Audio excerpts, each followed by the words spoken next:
Um beijito assim disfarçado. Por isso é que ela fez escondidinho enjoada, tipo quando soube que era eu. Não sei o que, não gosto muito. Eu disse também não gosto. Mas que no primeiro dia isso é que eu lhe contei. Mas foi no primeiro dia? Sim, no primeiro dia que fomos ao confessionário ela disse. Mas que foi no domingo ou neste?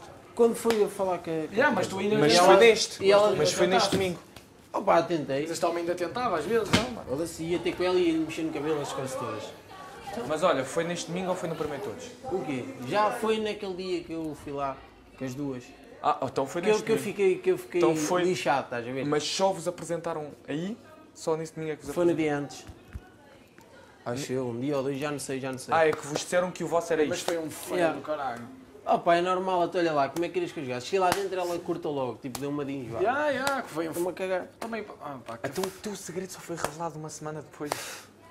Só lhe disseram o segredo dele e dela uma semana depois. Ou seja, eles entraram Não foi aqui nada. sem segredos. Eu nem é que não posso, acho que não posso estar a falar nisso, sequer. estás tolo, achas que foi assim? É o que parece.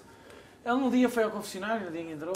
Mas Sim. não foi para revelar isso. Claro que foi, estás todo maluco. Não foi nada. Não mano. foi o quê, pá? Eu não vi a do Carlos, entrou. Ele do Carlos entrou depois para a beira dela e falaram os mas dois. isso foi no Sim, 2, sim, mas sim, não sim, foi sim, assim. Mas aqui foi diferente. Pois foi, mano. Acho que agora já correu, já posso falar. Aqui foi tipo, tivemos que andar à procura um do outro. À procura um do outro? Yeah. Como assim? Opa, esquece. Eu nem ia falar nisso, é bom. Mas é como eu te digo. Mano, levaram-vos lá os dois e apresentaram-vos o segredo quase uma semana depois. Eu disse-te, só lhes disseram o segredo que eles iam aqui ter dentro uma semana depois. Mas foi um fail. Opa, achas que deu para jogar? Não dava. Sei que dizias que E sabes porque é que eu fiquei triste? Porque eu realmente falhei num aspecto. Eu fui lá dentro de um ramo de rosas, mas não era para lhe dar a ela.